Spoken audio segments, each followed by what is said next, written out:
আওয়ামী লীগের সাধারণ সম্পাদক ওবায়দুল কাদের গত শুক্রবার শেষ রাতে অবৈধ পথে ভারতে পালিয়েছেন বলে নতুনভাবে গুঞ্জন ছড়িয়েছে।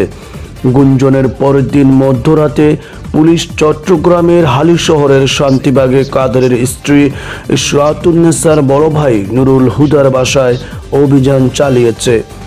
এদিকে আওয়ামী লীগের শীর্ষ নেতাদের দেওয়া তথ্য থেকে জানা যায়, শহীদ নূর হোসেন দিবস উপলক্ষে রোববার দলীয় কর্মসূচি ঘোষণার পর ওবায়দুল কাদের নিজের দায়িত্ব ও এক ধরনের ঝুঁকি এড়াতে তড়িঘড়ি করে দেশ ছেড়ে পালিয়ে গেছেন। এতে খুব একটা সুবিধা পাচ্ছেন না তিনি, কেননা ভারতেও তাকে আত্মগোপনেই থাকতে হবে। দেশে আগ থেকে আত্মগোপনে থাকা আওয়ামী লীগ নেতাদের রোষানলে থেকে বাঁচতে সাবেক সড়ক পরিবহন ও সেতুমন্ত্রী ওবায়দুল কাদের ভারতে লুকিয়ে আছেন বলে অনেকেই জানিয়েছেন। তাদের ভাষ্যমতে ক্ষুব্ধ নেতারা ওবায়দুল কাদেরকে হন্য হয়ে খুঁজছেন। তার সঙ্গে দেখা হলে অনাকাঙ্ক্ষিত অনেক কিছুই ঘটতে পারে।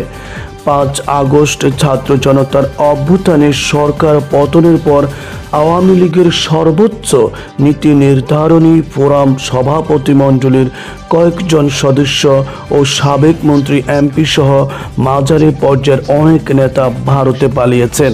তাদের কয়েকজন সোমবার জানায় ওবায়দুল কাদের ভারতের কলকাতায় পৌঁছেছেন বলে তারা শুনেছেন, তবে তাদের সঙ্গে সাক্ষাৎ হয়নি, টেলিফোনও কথা হয়নি। ওবায়দুল কাদের শুক্রবার শেষ রাতে সিলেট কিংবা ময়মনসিংহ সীমান্ত দিয়ে অবৈধ পথে ভারতে যান। পাসপোর্ট ছাড়া বিমানে দেশ ছাড়ার সুযোগ না থাকায় তাকে শুক্র ও শনিবার সীমান্ত এলাকায় অবস্থান করতে হয়েছে। পরে ভারতের সংশ্লিষ্ট কর্তৃপক্ষের কাছ থেকে বিশেষ অনুমতি নিয়ে রোববার ভারতের অভ্যন্তরীণ পথে চলাচলকারী বিমানে করে তিনি কলকাতায় যান। তবে তার সঙ্গে স্ত্রী ইশরাতুন্নেসা ছিলেন না।